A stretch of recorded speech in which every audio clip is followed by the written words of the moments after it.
that, I'd like to give you a little bit of background on lowering the temperature through the lens of water. And so forgive me, I'm going to read some facts that will really help, I think, set the stage for this. So we're facing obviously a time of very deep uncertainty in terms of what the climate may bring. In the past, the DEP engineers would look to the historical record. They would look back 50 years, 100 years, take averages, look at the most extreme events, and believe that that would represent what we would see in the future. Well, that's no longer true. We can't do that. So we have to weight the more recent events much more heavily. And what we have seen, unfortunately, is that in the last 50 years, the 4 storms that brought the highest hourly rainfall rates have all happened since 2021. Ida alone brought 3.47 inches in an hour. And that said, this is where the variability comes in.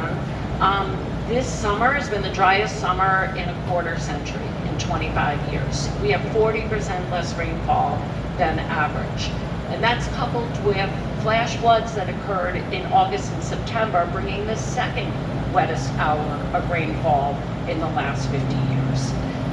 Also last summer, we had a drought warning, which was the first time that was announced in the last 20 years. So this variability is something that has us very concerned and has us really paying very close attention, because when we get these fast flash flood events, we just don't replenish the water supply system in the same way that we do when we get a more steady precipitation.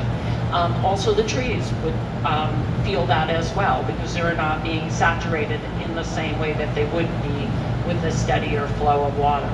So all of these variables need to be taken into account, and what we believe is that green infrastructure and nature-based solutions provide us with the first line of defense against that type of variability.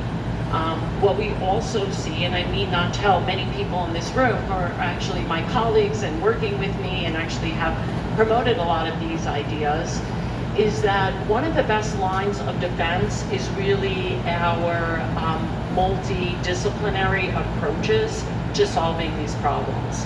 It cannot be solved with engineering alone. It cannot be solved with ecologists alone. It cannot be solved with hydrologists alone.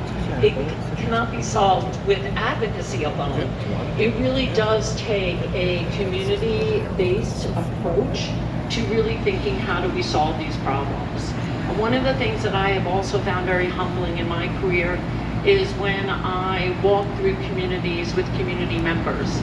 They know their land the best, they know their neighborhoods. They can point to us where the water flows, where the problems really occur, and you learn something each and every time you go into the field, and you see the problem just a little bit differently.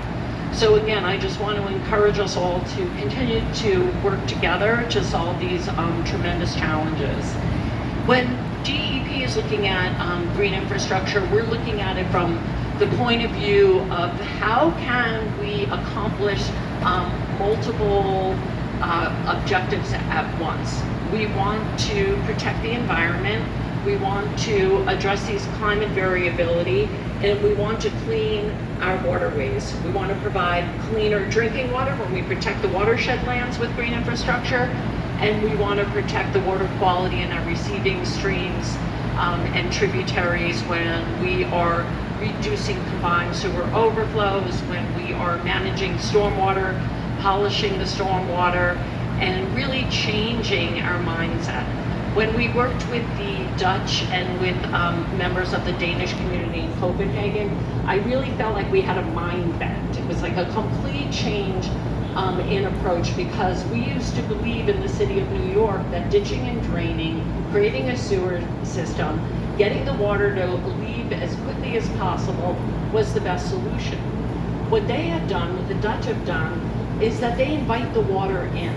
And it really changes your perspective. You know, how do we better live with the water? How do we manage the water closest to the source? How do we create spaces for that water to coexist with us and to slow it down, detain it, and then leave more capacity in the sewer system for those extreme events?